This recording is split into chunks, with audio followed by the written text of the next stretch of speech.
Now you know what you should read. Hopefully you've already read it, and you're welcome.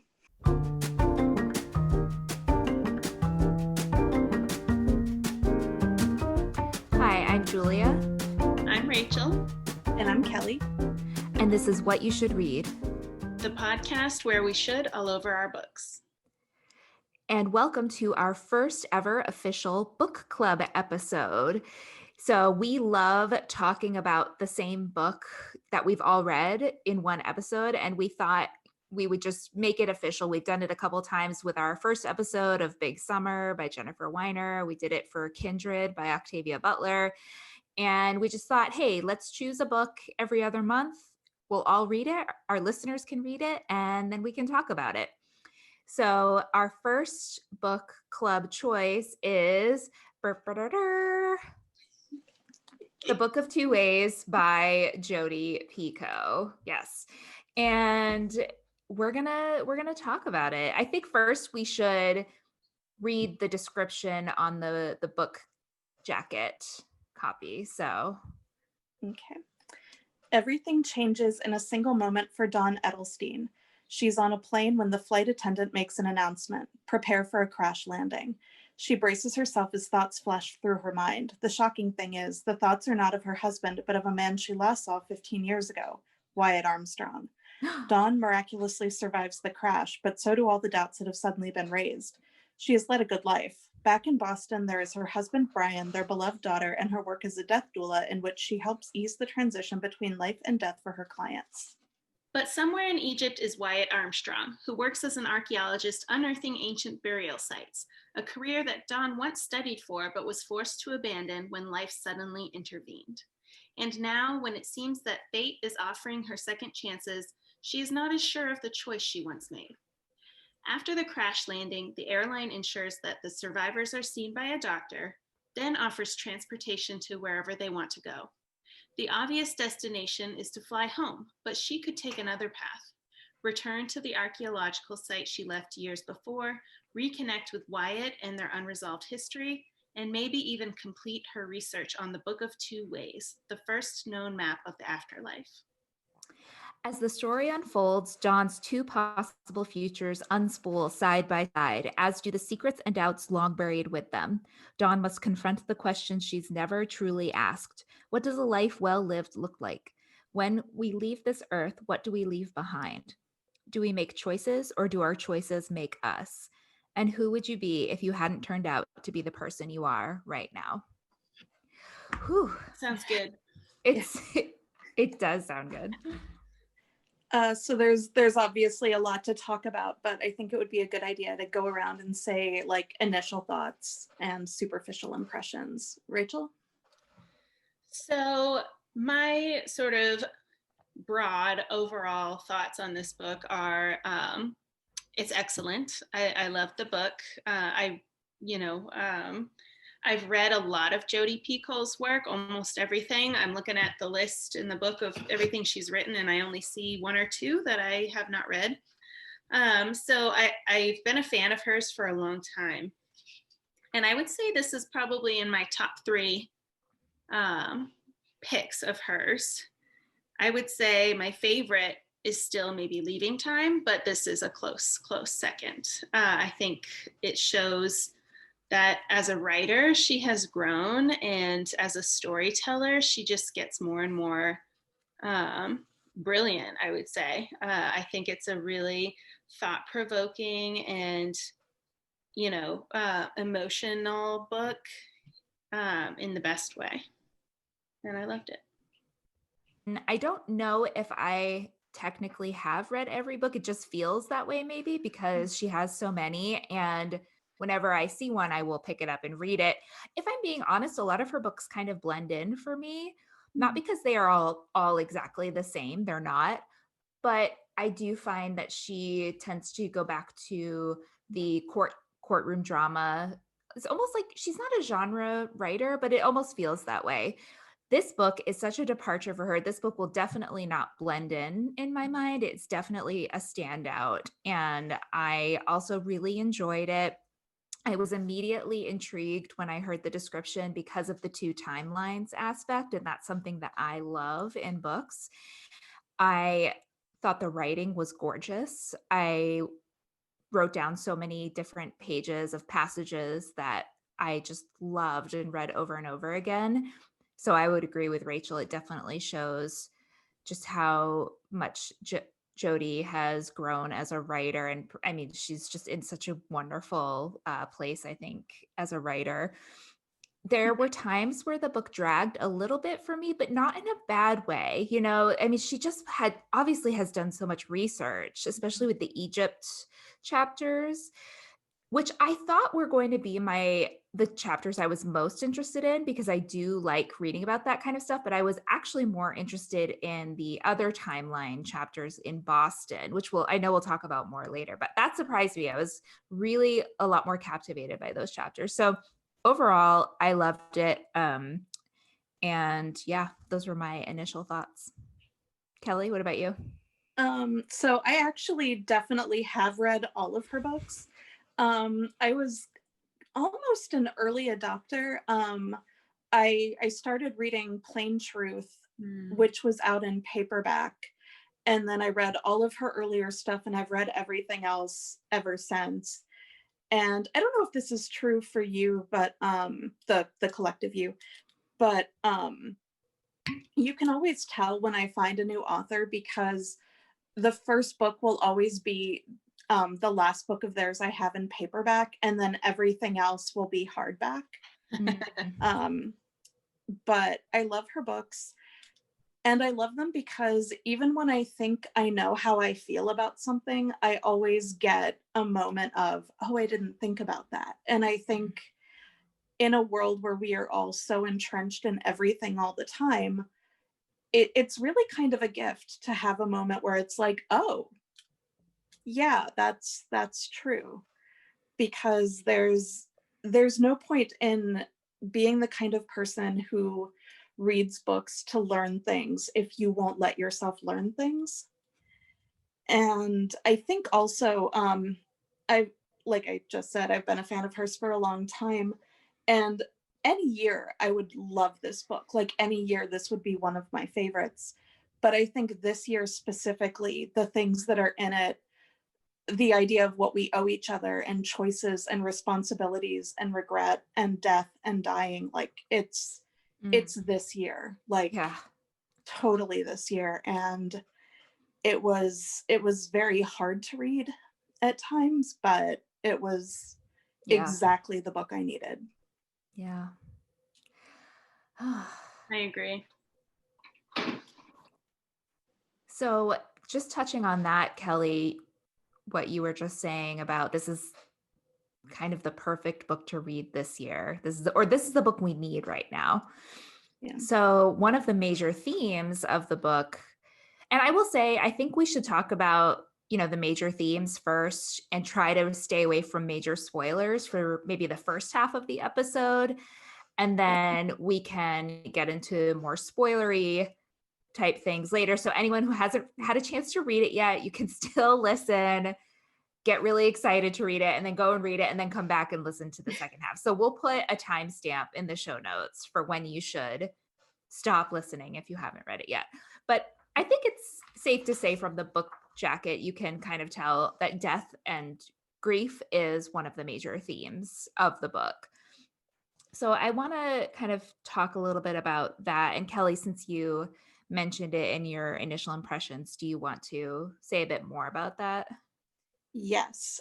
So Dawn is a death doula, which is probably fairly self-explanatory, but just in case, it is her job to be with people at the end of their lives.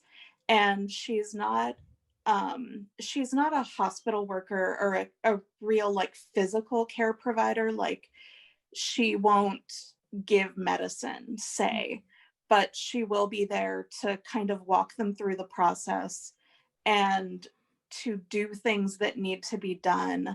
The example in the book was, if you want ice cream at 2 a.m, I will get it for you, which I just really loved. And it feels like as a culture, we're really not good at dealing with the actual mechanics of dying, the actual like process of grief.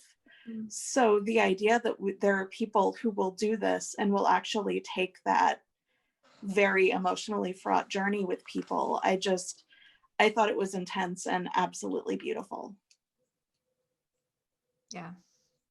Absolutely. I do think there's, death is definitely something that is not talked about a lot in American culture, especially. The anticipation of death. We talk about deaths that have happened. It's all over the news. So and so died. There's so many people died of the coronavirus or whatever. But it's like nobody is prepared for it. And this concept, what I thought about a lot when I was reading this, especially during a scene where she does a death meditation, is doing shavasana in yoga. So my yoga teacher that I used to go to a lot before I moved, when she explained to me what shavasana was for, it was like, it finally clicked, like what I was supposed to be doing during that time. She said it's literally, it's called corpse pose because it's supposed to be preparing you for death, for your transition to death. Wow. And yeah, that blew my mind. So it's really, and it's a part of that. Death is a part of life. It's a part of, existence. Everybody does it at some point, right? So, why not like prepare yourself for it? A scene of the death meditation that she does for one of her clients struck me as well. I had never heard of this job of a death doula before. I know it's a real thing now, but it is fascinating. Yeah, it's like not something that most people I think know about. So that in and of itself was interesting. The death meditation was so beautiful. She kind of like takes the client through sort of meditating on different parts of the body and imagining those parts of your body shutting down one by one. What it reminded me of was when I was a kid and I couldn't get to sleep, my dad would come into my room and he would tell me, just tell yourself, feet go to sleep. Feet go to sleep. And then like so on and so forth, legs go to sleep. Legs go to sleep. And it like I didn't think about it at the time, obviously, because I was a child, but I still do that. It is a form of meditation when you think about it. And to me, it was just this like cute thing that my dad did and that I still think about when I can't sleep, telling each different part of my body to go to sleep. And it does eventually put me to sleep because it is meditative. So it kind of reminded me of that. And I think there's something so caring about it too. And like you said, Rachel, we don't talk about dying a lot. It is almost taboo a little bit. And I think that for that reason, just her what she did as a death doula was really fascinating to me. There was a section of the book where she talks about she asks her client, what do you want to happen to your body when you die? And the client's like, oh, you mean like burial or cremation? And she said, well, that's two options, but there are more. And I was thinking, there are? Like, I had no idea. I mean, there's one option that's green. There are green options, and one is human composting, it says, where the remains are used, cremation, and then your remains are used to mulch a tree or something like that. And I just thought, wow, I never heard of that. So that was just really interesting. And like I said, she obviously did so much research. One of the things that I noticed too throughout the book was just like the people who were dying in the book were always trying to mitigate how others felt and like care for their loved ones to try to mitigate their level of sadness. So Dawn's mother doesn't tell her that she's dying right away. I mean, this is all stuff that's really early in the book. It's not spoilery. And, one of her clients too, tries to protect her partner. And I think that's such a real thing. Like it kind of makes me happy because that's something that humans do. We care so much for our loved ones. We don't want them to be sad, but it's almost as though we do need to talk about it more. When I was 27, my childhood best friend died from cancer. It was a really rare form of cancer that wasn't treatable. I mean, that it was treatable, but she died very young. And I remember when she told me that she had been diagnosed, she said, "I'm not going to die from this." And I remember thinking, oh, okay, I was relieved, and I Yeah. believed her. This is a person who is always so upbeat, had so much positive energy. She became a doctor. She was just an amazing person. And, people always say, oh, they beat cancer with positive thinking. That's just not true. It's Yeah. BS. I mean, positive thinking is great, but it's not going to cure you. And I Mhm. think that my friend is a case in point. But yeah, when she said that, I said, oh, okay, I believe her. um, but yeah, I don't know where my train of thought is going with this, but just the whole book being so much about death was almost relief. Mm-hmm. I'm reading right now, Finding Meaning, the Sixth Stage of Grief by David Kessler, which Mm, is amazing, by the way, and I do recommend. But one of the things he talks about is the way that we frame things, and yeah, like the idea that someone beat cancer or whatever, like it's not the best way to say it, because that means that the people who died of cancer, like maybe they didn't try hard enough, maybe they didn't think positively enough. Like if you have victors, you have to have losers, Mm-hmm. and that's not okay. And I right. know obviously people who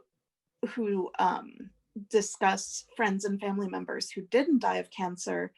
I mean, obviously that is something to celebrate, but it's not great to stay around people who did have loved ones who died, because it's not like your friend could have tried harder. It's Mm-hmm. all in the framing, right? It Yeah. would be one thing to say, oh, we're so lucky, that they are still with us. And it was such a scary time. But it's another to say, she wouldn't let it get her, and Yeah. you're right. That is the way you frame it is just so important. Mm-hmm. Ugh.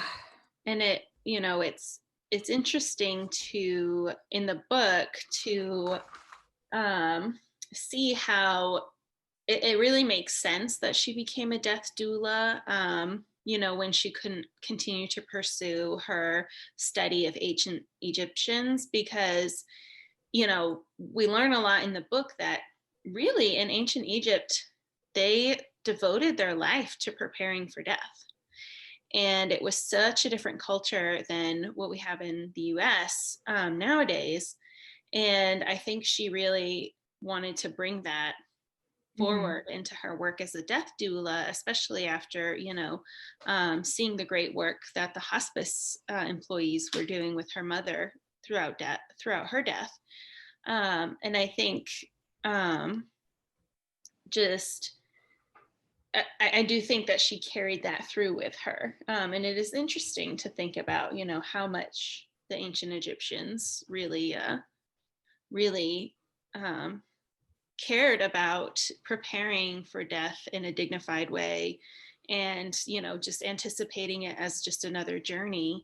And I think that must have brought real comfort to the ones left behind. Right. There is totally a connection between her work as a death doula and before she became a death doula, she was doing her PhD in Egyptology, and her thesis was on the Book of Two Ways, which I had never heard of before reading this book, but it is the only known map of the afterlife. Mm-hmm. And forgive me if I get this wrong, but the idea is that the god of the sun, Re, and the god of the underworld, Osiris, are the same person. Osiris is Re's corpse. And every night, Re has to find his way back to his corpse and rejoin his body in the underworld. And the Book of Two Ways is the map of land or water. And this was a map or a drawing that was drawn on caskets Mm-hmm. when the Egyptians were burying their dead.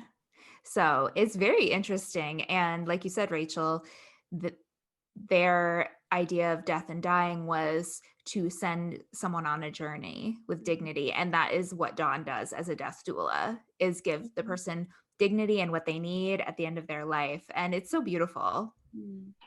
Definitely. Well, another big theme of this book, I think, is regret. And it's even one of the questions at the end of the description of the book. Do we make our choices, or do our choices make us? So the whole conundrum that this main character finds herself in, it starts with her surviving this plane crash, and then we see two timelines kind of converge. And in one timeline, she goes back to her life in Boston with her husband and her daughter. And then in another timeline, she goes to Egypt and finds her long lost love, Wyatt. And we see these two scenarios play out one after the other. There's very sliding doors, right? But it's interesting to think about how she obviously sees her decision to leave the Egyptology program that she was in at Yale. She sees that as a critical moment in her life. And she's clearly wondering who she would be if she had made a different choice, and regrets, in a lot of ways, regrets making that choice. It struck me that, though, in the chapters about Boston, she was, talking about her marriage to Brian, her husband. I think that the author really hit on something that just was so true, which is on page 56, she says something like, comfort and familiarity is like amnesia. And it was such a beautiful, I think I want to read it, actually. That's okay. So she says, there is a sense of completion in coming into the arms of the person who has held you for 14 years, like rolling into the softest spot of the mattress or answering the last clue of the Sunday crossword. It's heat from the fireplace filling the room. It's the homing pigeon spying its roost. But there's also selective amnesia, a whitewashing, and even as my skin soothes to Brian's touch, my mind is grasping at the smoke of the old argument that drew us apart. So it's so true. When you're in a relationship for that long, it's comforting to just be with that person, and it can work both ways, right? Like if you have an argument, it can be smoothed over because you're so familiar with each other and comfortable with each other, and the love goes so deep, and that's a good thing. But also, I think she's touching on another truth, which is it can kind of mask over or gloss over any real problems that might be there, because it's like amnesia. And so I thought that was so good. Yeah. I agree. I think that passage is really interesting. The way that it really kind of resonated with me was that it's almost like how sometimes it can be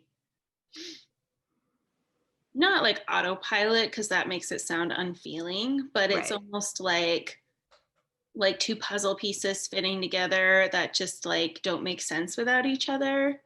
And it's like, yeah, we're having, a hard time, but it's also, what would I do without that person right here, right now? Right. It's a really interesting concept. I think it's an interesting question to think about too. Who would you be if you weren't who you were right now? Do you ever think about that? Sometimes. I think for me, the moment is I did a teaching assistantship in France. And for a minute, I thought I might stay another year because things, by the end of the year, I kind of hit my stride. I felt like I was doing well teaching, and, it was just sort of falling into place. I thought, I could stay another year maybe. But then I thought, no, I should really get back home and start my real life. Isn't that weird to think about? Like I wasn't living a real life. I just was so impatient for some reason to become who I thought I should become. And I do, in a way, I don't regret not saying, I don't know. Regret is a weird word, right? Because I love my life now. and very content, but it is interesting. It's an interesting thought exercise to think about what would have happened if I had stayed an extra year. I probably wouldn't be living here in Baltimore, but who knows? Maybe I would be. Interesting. Yeah. Wow. Yeah, it's like if one this I just realized I was about to quote a Taylor Swift lyric, but it's true. If one thing had been different, would everything be different? Right. The So butterfly effect. yeah, exactly. Butterfly effect. Like if she, in the book, if she had,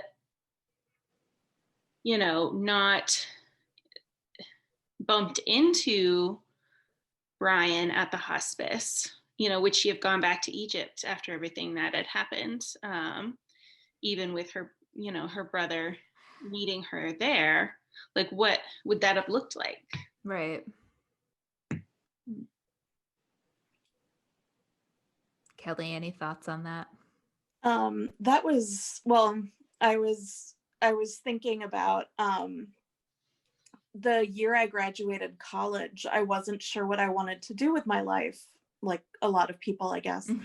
And there was a pretty brief period of time where I thought about going to get my master's in education and becoming a teacher.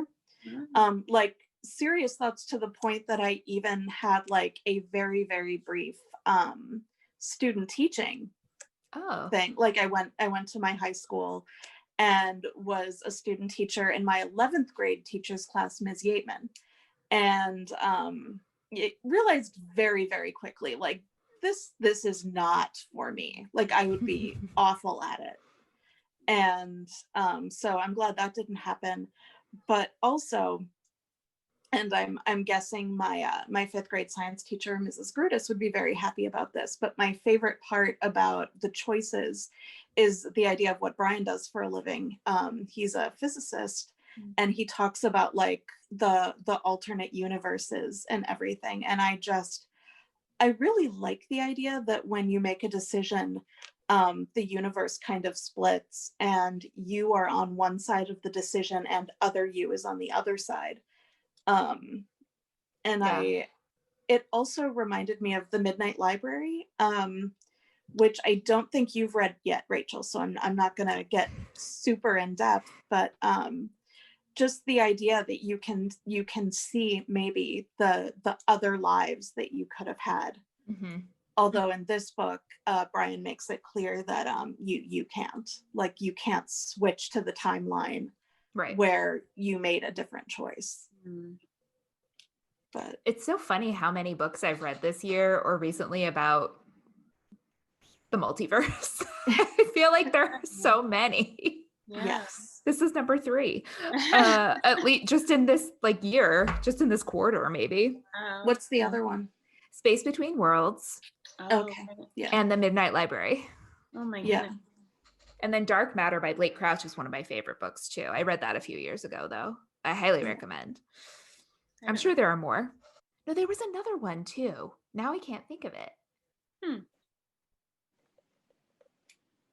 No, it was a short story in Exhalation by Ted Chiang, but it was really good. Okay, moving on. Kelly, you were saying, I think something like this book was a little bit like a more serious The Good Place. Yes. And that struck me too, because one of the themes I think is about obligation and what do we owe each other, which is a major theme in The Good Place too. If you haven't watched it, you have to watch it. Yes, you do. But do you want to say more about why you think it mirrors that? Because like The Good Place, it's an incredibly fun experience. It sounds, as we're discussing it, like it's this incredibly deep, probably depressing with all the death talk book. Right. And it wasn't. Like, it was an absolute page turner for me. Parts were slower, but like you, I don't mean that in a bad way. There was never a part where I was reading and I was like, ugh, come on, get going. Because I cared so much about every character that I was happy in either timeline, although I also liked Boston more.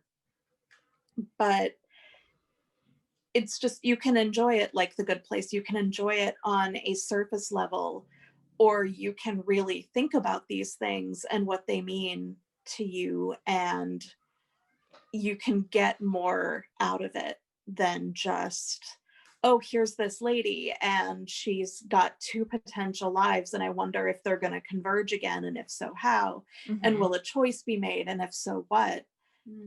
And I just, it has to be so hard. I don't know how she does it, because all of her books really, or at least her most recent ones, the other one of hers, I love them all, but I was thinking about Handle with Care, which I don't know if you guys have read that one. Yes. But just the idea of, if you're a mother, how can you say that you wouldn't have had your child if you knew the physical difficulties they would face?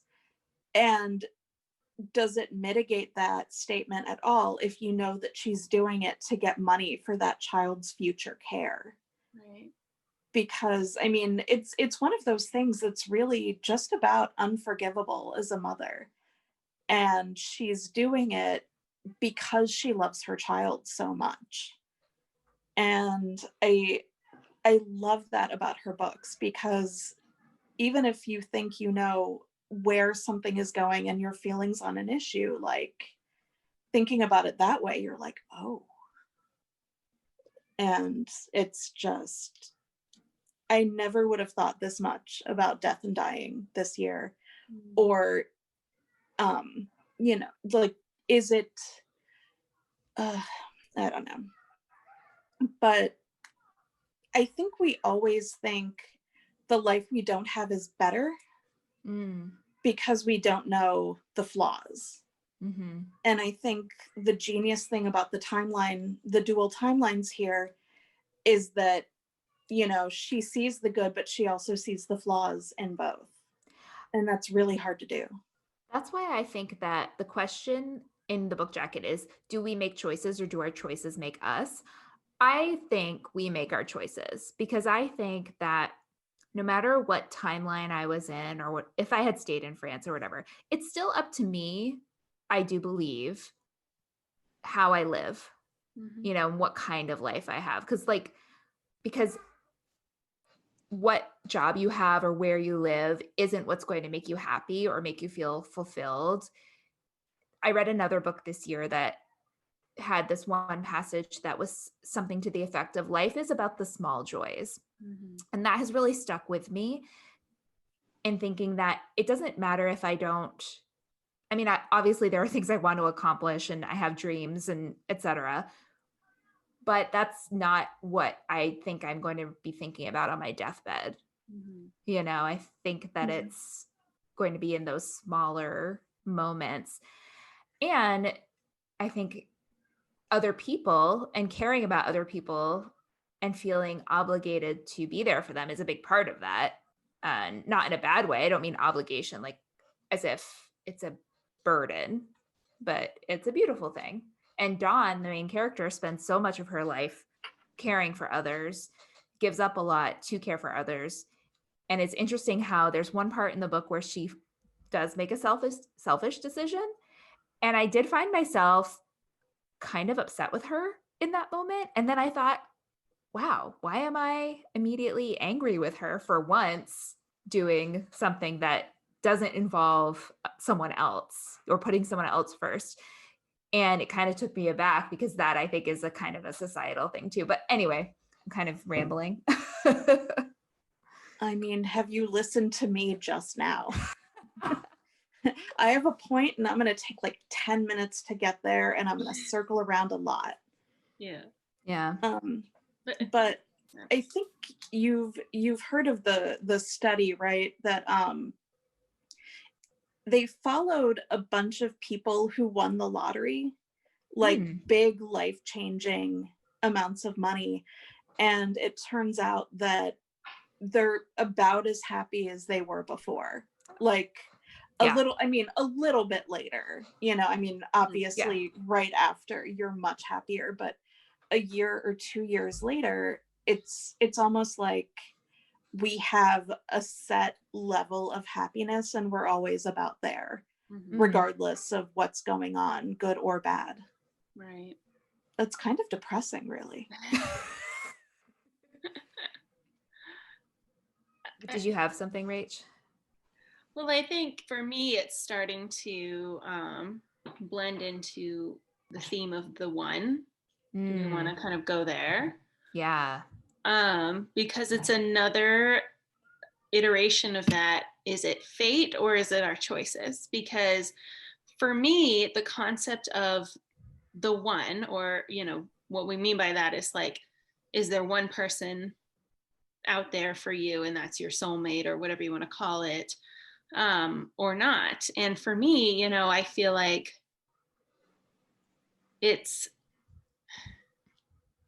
for me, I don't subscribe to that concept of the one, because when I think about my perspective in my marriage, it's like if that were the case, then I would just wake up every morning being like, well, I'm married to my husband because that's what was supposed to happen, not because that's what I chose to happen. And for me, it's a choice I make every single day.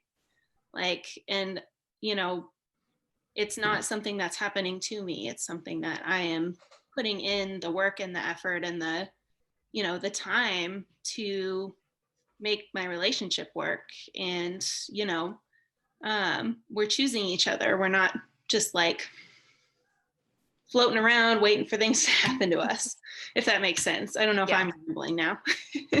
No, that makes perfect sense. Yes, there is a line that a character says in this book that is, at the end of the day, it's all about who do you want with you when your time runs out. And I feel like that's it, right? You know, it's not because they are the one you're destined to be with. It's when you're on your way out the door, who do you want by your side? And honestly, it could be a life partner, it could be a child. It, you know, it's a lot of different there's a lot of different ways that could manifest, I think, but that really struck me. It's like, yeah, the rest is just BS, you know, all the parameters we put around finding a partner. They have to be this tall, or, you know, have this job. You know, people are all, you know, I think that changes as you get older and more world wise, but at the end of the day, it's just, who do you want holding your hands at the end? I think that's a beautiful thought, really. In the movie Up in the Air, there's a part where George Clooney and Vera Farmiga and Anna Kendrick are sitting around, and Anna Kendrick obviously is much younger than the two of them. Like, I would say a solid decade, maybe more. Way more. Yeah. Yeah. As Julia and Rachel learned yesterday via text thread, I have no gauge of people's age. I think growing up watching Beverly Hills 90210, like, obviously teenagers look like they're 30. Well, So I believe Anna Kendrick is like our age or maybe younger, and George Clooney is well into his 50s, I think. Yeah. I mean more like the Vera Farmiga Anna Kendrick distance, but the two women are talking, and Anna Kendrick has this giant list of what she wants her future husband to look like and be like. And Vera Farmiga is basically like, yeah, that's going to go away. Like, when you get older, it's basically going to be, you know, I hope he has a nice smile and I hope he's kind. And Anna Kendrick was like, God, that's depressing. And I was like, I mean, you know, yes, I hope my future wife, astronaut Michelle Dexter, is kind, and I hope she's funny, and I hope she likes to read, or at least doesn't mind that I love to read. But I mean, I have no like real long list. Kind, basically. That's all that matters. Yeah, really. And I feel like that encompasses a lot. You know, kind people aren't rude to waiters. They don't kick dogs. So. But I also think, Like the idea of a soulmate, I love romantic comedies. Like, I love them. They make me very happy. But I think they're also very disingenuous because it's sort of like, oh, I met the one. Now everything's great and the movie's over. And it's not like, oh, astronaut Michelle Dexter leaves socks all over the bedroom. And that's gross. And there's a hamper right there. Why can't she put them in it? Damn it. She's an You know? astronaut, Kelly. She's a very important scientist going out to space. She doesn't have time to worry about her socks. She's gonna die in a spacecraft if she can't pick up her stupid socks and put them in the hamper. It's the easiest thing. A child could do it. How can you pilot a spacecraft if you can't pick up socks? That's a good point. Sweet Jesus. I leave my socks everywhere. When Dorian and I got together, I think the first time I brought him home to Maine, Mom said something to him about my socks, because that was always a thing growing up, that my socks would be just, she would find my socks all over the house. And he was like, oh yeah. Team Becky Hall. Love it. Okay, well, I think we should take a quick break. Mm-hmm. And when we come back, we will talk a little bit more about the plot, and we'll just go ham on spoilers. So if you don't want spoilers, you should stop listening now, go read the book, and then come back at whatever time is indicated in the show notes, and you can keep listening.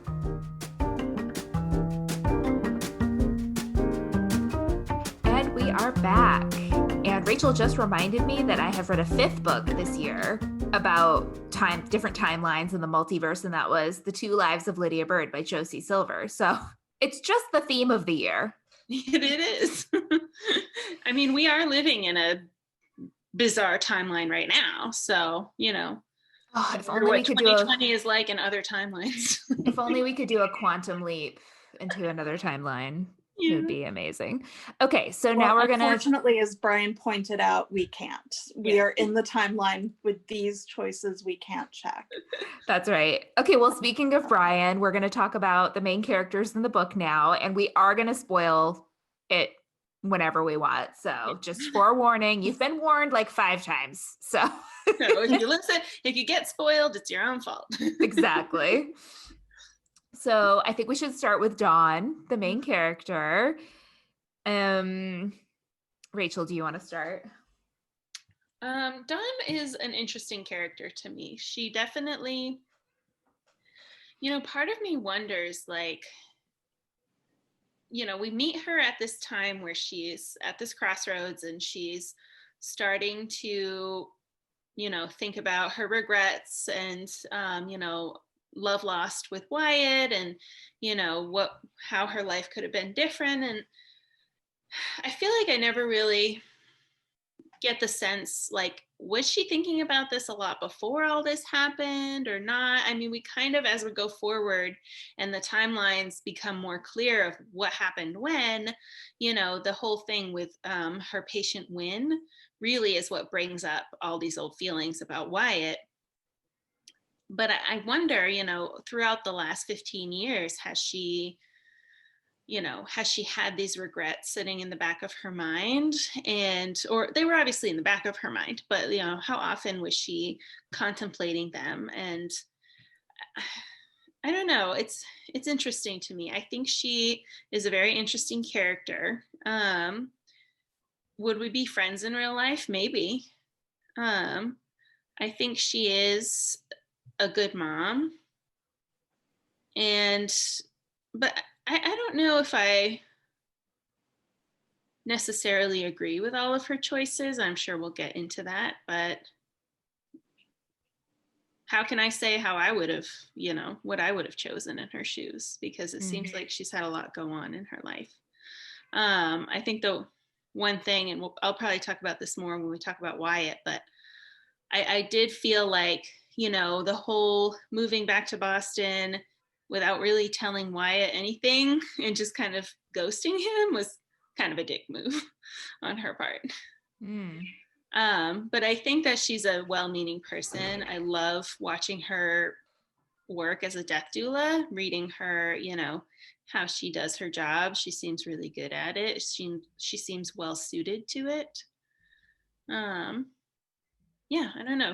Do you guys think that she is more suited to being a death doula or more suited to being a researcher? No, that was my favorite thing about her was how good she was at both of her jobs. Mm-hmm. She just was such a you know, I love reading about people who are capable. Yes. Me too.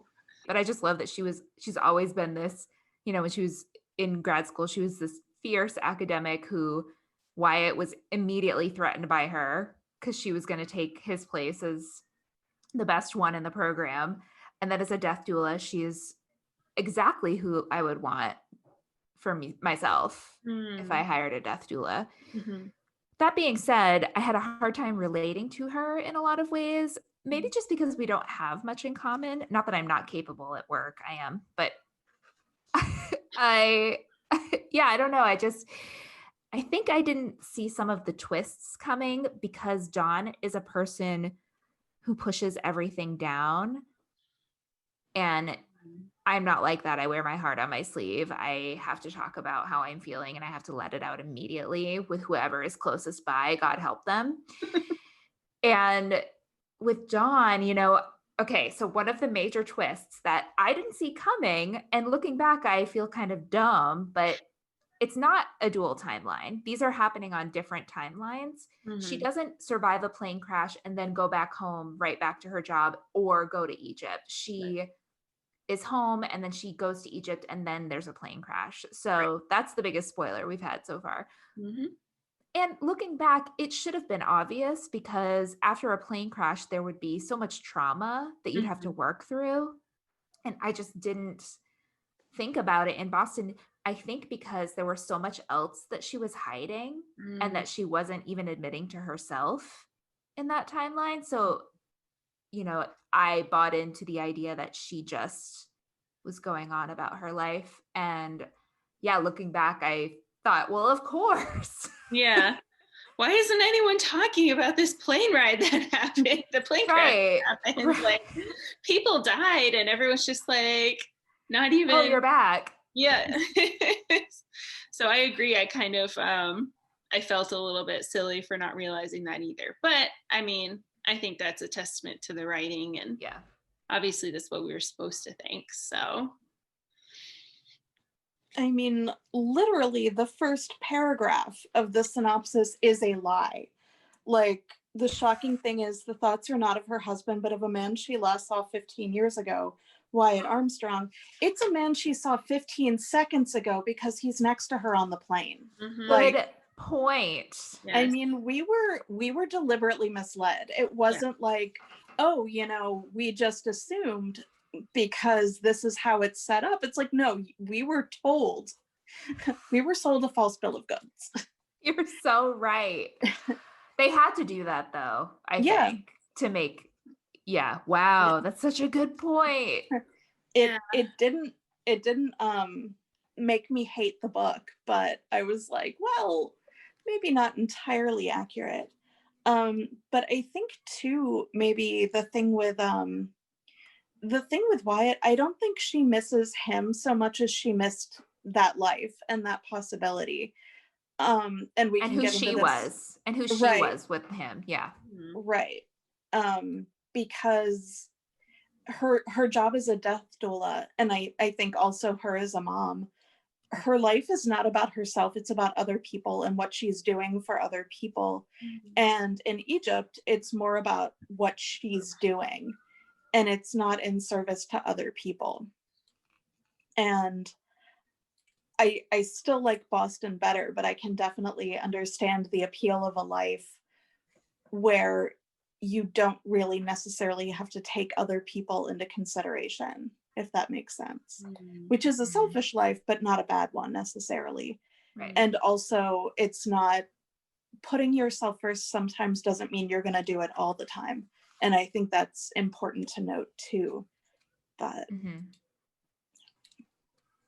yeah. So maybe we start with Brian next. So let's talk about Brian next. I just loved Brian. I loved Brian. I Wyatt is funny and sexy and smart and makes Dawn feel like she's an equal in his work, so she kind of feels like he's her intellectual equal. I mean, Brian is a quantum physicist. He's super smart, but they don't study the same thing, so they don't get to like nerd out about their job stuff the way that she does with Wyatt. But I do think she could have all of those parts of her life without Wyatt. She could still go back to school and become an Egyptologist and nerd out about the Book of Two Ways with coworkers. But I just loved Brian. He was so steady, I guess is the best word. He just loves her instantly and never stops. And I think he had my heart the whole book, I have to say. Me too. Brian, for me, I think he was great. I do think, in general, he seemed like a really good husband, great father, just all around pretty good guy. I did feel like he was being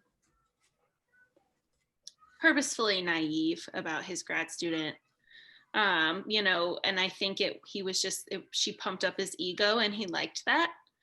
Not that that's like a moral failing on his part. We all have, egos and,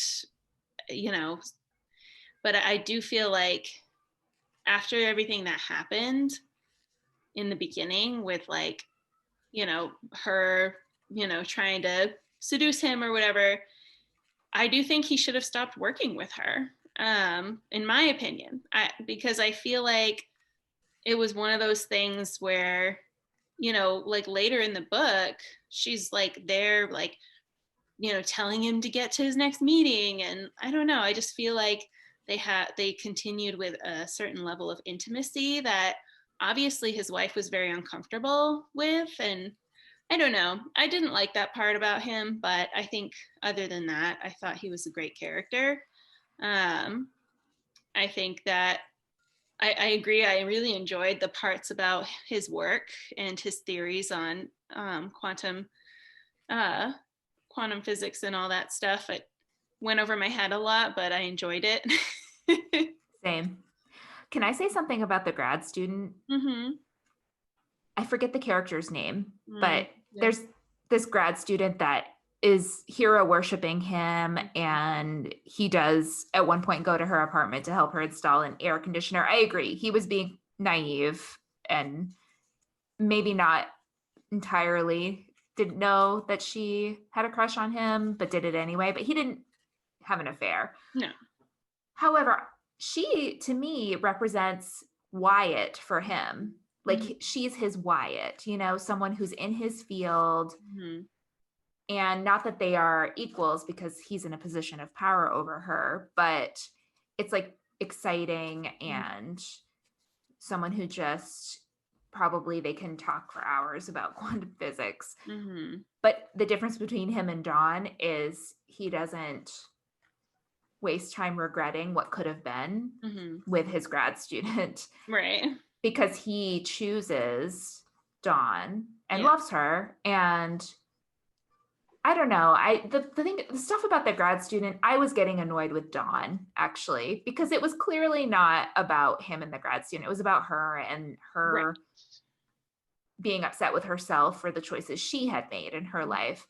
The only thing about Brian that made me upset was that he hid Wyatt's letters from Dawn. Yeah, that was not okay. Gaslighting bullshit that upset me. Absolutely. I think for me, I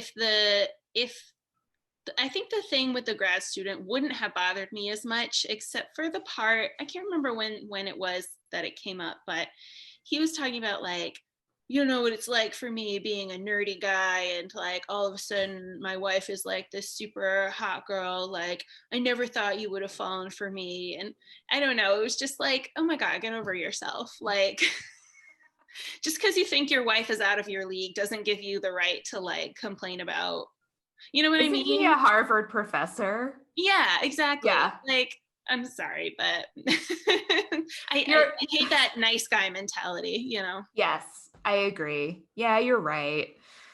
So I think if he hadn't said anything like that, I think I would have been less annoyed about the grad student thing.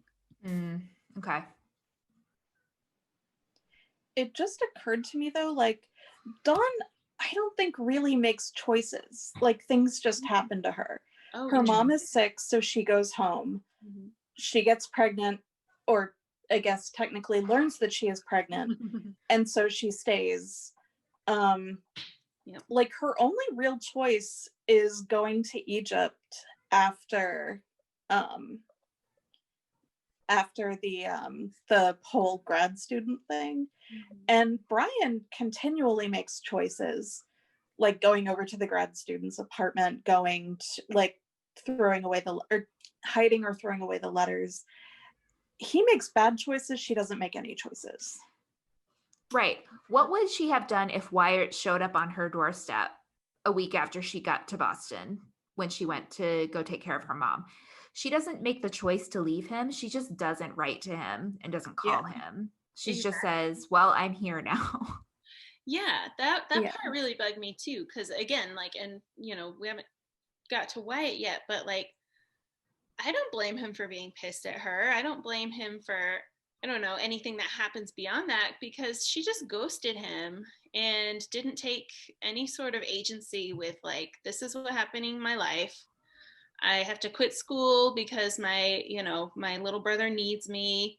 You know, I'm getting, you know, I'm moving in with this guy. I'm pregnant with this baby. It's just like, yeah, you're right. It all is just happening to her, and she's just along for the ride. Mm-hmm.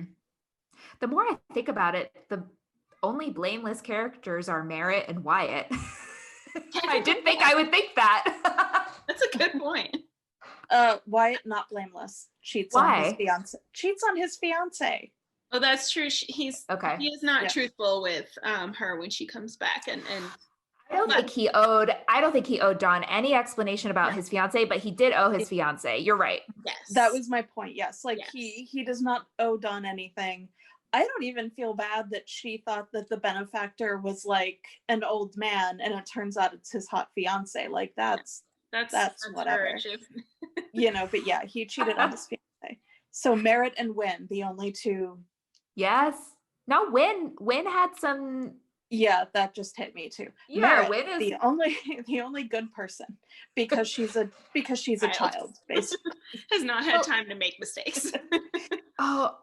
We got to talk about Merritt, who is my favorite character in the whole book. I loved her so much. I think Jodi Picoult writes kids so well in all of the books that I've read by her. Really?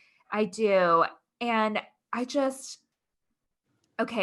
felt like she captured how Merritt was feeling at her age and being a big kid just perfectly. I was always a big kid growing up, and I was really teased so much about my weight, and I had so many like hang-ups about it, and also traumatic experiences at school and just society and people making comments about my body, and everything that happened to Merritt in the book around that was completely believable.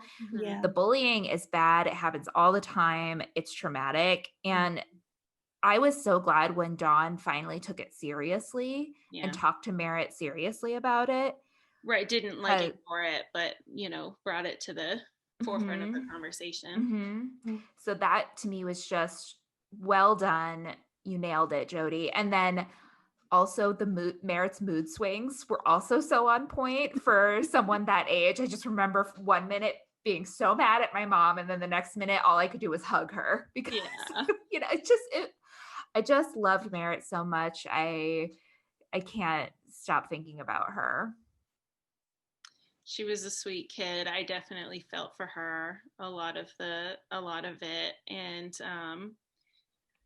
I would get a little frustrated with Dawn sometimes when she would and I can tell why Merritt would get frustrated with her, because you know, it's the classic like thin person way to deal with people in a larger body being like, oh no, you're great, you know, like just kind of sweeping under the rug how they feel about it by being like, you're so smart, you're so beautiful, I love you so much. And it's like, yes, all that might be true, but also I'm going through this really hard thing and you need to stop ignoring it.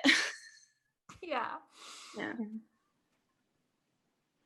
When Dawn gets out of the car to charge at the tennis teacher because she thinks that the tennis coach has somehow bullied her child, when in fact the tennis coach has recruited her daughter to play on the team. It's, you know, it's kind of a funny moment, but Yeah. in that moment I said, yes. Finally. Yeah, exactly. Yeah. The other thing I really appreciated about Merritt and how she was written is just being that age, and there's all this, you know, all these feelings, and they're like giant feelings that you can't really articulate or name. And everything that happens to you feels like it's beyond your control. Like your parents aren't getting along. You can't do anything about it. All of a sudden, your mom's gone. You don't really know what's going on and why. And of course, like she thinks it's partly her fault, especially because, you know, her mom is pretty and thin.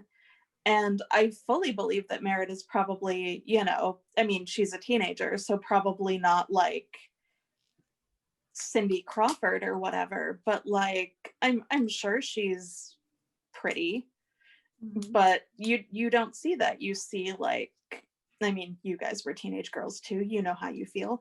And she's probably going through an awkward phase. You know, Yeah. that's probably true as well. She's what, But 14? yeah. 14 Yeah. or yeah. Yeah. Oh my gosh. Well. She's perfection to her parents, right? Yes, of course. Yeah. And to us Like, as I the don't reader. understand. Yeah. What I think that was what, when once Dawn in the Egypt timeline finally writes back to Merritt, that is when I finally was on Dawn's side, I think. Because up until then, I was just thinking, how could you not be writing back to Merritt? You know, you left. I just, maybe because Merritt is me, maybe because I related so hard to Merritt. Yeah. But then once that happened, the book really picked up for me. And I was just like, okay, now we're getting somewhere. Now Dawn is going to deal with her life. God, when she emailed and was like, was it because of me? I was like, oh honey, no, nothing is because of you. You're perfect. You have parents that are human beings. Yep, exactly. Exactly. So parents, speaking of which, her real dad was Wyatt. Spoiler alert. I did guess this about halfway through the book. I guessed this twist. What made you like guess it? The timing of the pregnancy. Okay. So the reason I guessed it is because when we finally found out like what really happened, you know, her going back to Boston and surrounding her mother's death, meeting Brian, and the whole timeline with getting pregnant and sort of shotgun moving in wedding kind of thing, I was like, oh, Wyatt's the dad. Like that was my first thought. I guess I thought that he was. I didn't think that because the time in Boston seemed to go so slowly. And I think that she makes note of that in the book at some point because of the grief and what was happening. You know, time was a flat circle at that point. So maybe it just seemed like it was going on longer. So I didn't clue in until it happened. But yeah, what do we think of Wyatt? He's fine, I guess. I think that's the perfect word, fine. He seems like an okay guy. I do like love triangles where both sides, like both of the guys, are decent people. Yeah. I don't like it when there's one person who's clearly wonderful and then like one person who's clearly not the pick, where it's like, can we just stop wasting time and just go to this? But he's fine. Yeah, I think as a character, he's pretty interesting, I guess. Just his background and everything, and that he seems like he really loves what he does, and is good at his job, which I know Julia loves. But I don't know if I see them together. Yeah. Necessarily. Obviously, they had a connection and a lot of chemistry. I don't know. I didn't write down any notes about Wyatt when I was writing down my notes when I knew we were going to talk about each character. I just couldn't really think of how I think about him. I thought he was entertaining and funny in a lot of moments in the book, but I wasn't just rooting for them so hard. The way I was more so rooting for Merritt and Brian, but actually, now that I think about it, because at the end, she and Merritt's relationship really gets stronger. And I think that was the relationship I was rooting for the most. And so, yeah. Yeah, I know. I mean, what do we think happens at the end? Because it's definitely left open. So Merritt asks, so it all comes out, Merritt finds out why it's her dad. They're all kind of in Boston, and Dawn has to make a choice. Is she going to stay in Boston with Brian, go back to Egypt with Wyatt? What's going to happen? And Merritt asks, what are you going to do? And then she tells her, and then we don't find out, of course. Of course. Should I read the very end? Yes. Okay. So Merritt asks, what are you going to do? Maybe this is all love is, twin roots of pain and pleasure. Maybe the miracle isn't where we wind up, but that we get there at all. I open my mouth and I answer. Oh, Jodi, you're so good. She is. And I think that I think her endings are always such like I don't know. Sometimes her endings are like a big, like just tragic reveal, like the end of Handle with Care. Yeah. But also like the end of Leaving Time, where that's like, whoa, big twist. Plain truth. But Plain truth. Plain truth. Yeah, a big reveal. This ending for me definitely followed what the theme of the book is. It's just like, just making choices, and like, when you're at a crossroads, whatever you choose is going to set your life on a path, and you can't go back after it. You have to, only move forward. Yeah. I don't know what's going to happen in the short term, but I think that in the long term, she and Brian end up together is what I think, because I was going to say because he is a really good person, and for all intents and purposes, the father of her child. But also, it's the easiest thing to have happen, and I feel like most of her life is the easy thing, like the easy choice. And I think that she's also found so much meaning in her job as a death doula. I don't see her walking away from that. I don't know. I think she chooses going back to Egyptology and Wyatt, at least in the short term.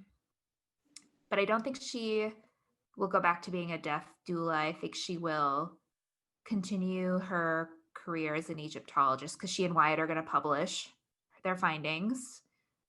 And then, but I do think she and Wyatt will fizzle out eventually, and she'll find her way back to Brian. Yeah, I would agree. I think she and Brian at this point have so much like history, and just like, sort of, it's like she came of age, loving him, and that's a very strong bond. They raised a child together. Her and Wyatt's connection, I guess, on the page seems very superficial. They had this like very like just steamy romance when they were in grad school, and then life intervenes, and they lose each other right at the height of just like this very physical attraction and physical relationship. And then they come back together and they're kind of discovering that they still love each other, but what kind of a love is it? We don't really know. What is it based on? Just mutual, we both love Egypt kind of thing, and we respect each other's, intelligence, and are passionate about the same things, and that's great. But yeah, I don't know if I see that compatibility as a lasting relationship. I think there are hints in the book that it's not a long-term thing for them. And I can't remember specifically what I'm thinking of right now. But I think that deep down, Dawn wants a life that is rooted. And I think deep down, Wyatt does not. Oh, yeah. He's been running from that his whole life. He does not want to be the Marquess. So forgetting that he was a Marquess. I know. He doesn't want that. He wants to be gallivanting around Egypt and discovering tombs his whole life. Exactly. So, well, I would like to know what you all would rate this book. And I do want to say too, I think we touched upon this at the beginning. This is such a departure from her other books. We've talked about this. I do think avid Jodi Picoult fans might be a little thrown off by this one because it is so different. And I did notice that on some of the Goodreads reviews. They were lower. The ratings were lower than I expected. Interesting. I haven't looked at any. I think it's because people were expecting something else because she has such a huge following. Yeah. So I would just say if you're just going by ratings, I wouldn't necessarily, I would take that into account because I thought this book was beautifully written, but it is very different from her other books. It's true, it is. So Callie, what would you rate this book? Whatever the highest rating is, that. Like, I don't know if we're doing 5 stars out of 5, 10 stars out of 10, an A, whatever. I loved everything about it. But also, I don't know, are you people who read the author's note or acknowledgements in a book, or is that just me? I've been doing it more lately. I've been trying to make an effort to do it because there are some hidden gems in them. Yes. I haven't read this one yet. Oh, okay. I'm going to read 2 parts. Okay. First, she's talking about her beta readers, who, if you don't know, these are the people that read it in various draft forms very early on, and they help shape the story. Like if something's not working, if there's a continuity error, they're the ones that point it out. And here's one. Bridget Kemmerer gets a special shout out because I think she cares about these characters even more than I do. And without her, this book would have taken twice as long to write. We love her. And also, the we love her, that's me not reading out. Yeah, my theory is that Dawn is reading A Curse So Dark and Lonely. When she's reading a fantasy book in Egypt, there's a scene where she's reading a book. Oh. And she said, this time I was reading fantasy. And Wyatt asked me what it was about. And I said, oh, this guy, they're brothers. And one of them's the real heir. And they don't know it. And I was like, oh, she's totally reading the Cursebreaker series by Bridget Kemmerer. And then Bridget Kemmerer's in the acknowledgements. I'm right. Yeah. You're right. I think you're right. Yep. I mean, they also talk on Twitter a lot. Jodi is Team Ren in the Cursebreaker fandom. But the other thing I really want to read, this is the loveliest thing, and I'm of the 3 of us, I'm the single one and I'm the cynical one, but and finally, because this is a love story, thanks to Tim Van Leer, whom I would find in any timeline, which I think is just like the most beautiful sentence. I literally hugged the book to myself after I read that. I love that part too. It's really sweet. Yeah. So read the acknowledgements. It's always really cool. Yeah. Yeah. This book was a triumph, I would say. I do think it's her best book. So for that reason, I would probably give it a 5 4.5/5. It's not maybe my number one book that I've read this year, but it's up there. It's in the top 10. Same. Yeah, I gave it a 5 out of 5 because I do think it is her best work. Even though, like I said, like technically Leaving Time, I think is still my favorite. Although after this conversation, they're really battling it out. They might be tied at this point. I do think it is really well done, and I thought the twists were really good. I didn't guess all of them, just that one. But I just, yeah, I loved it. Yeah. What a great book. So I think that we have come to the end of the episode. Any final thoughts? Read it.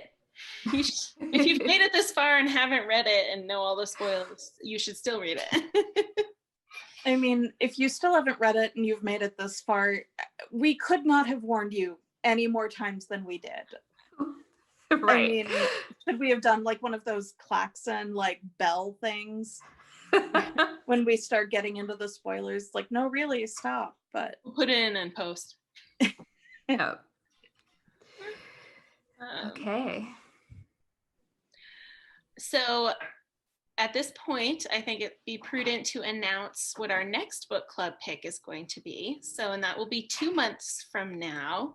And the date is first Monday in February, I think, right?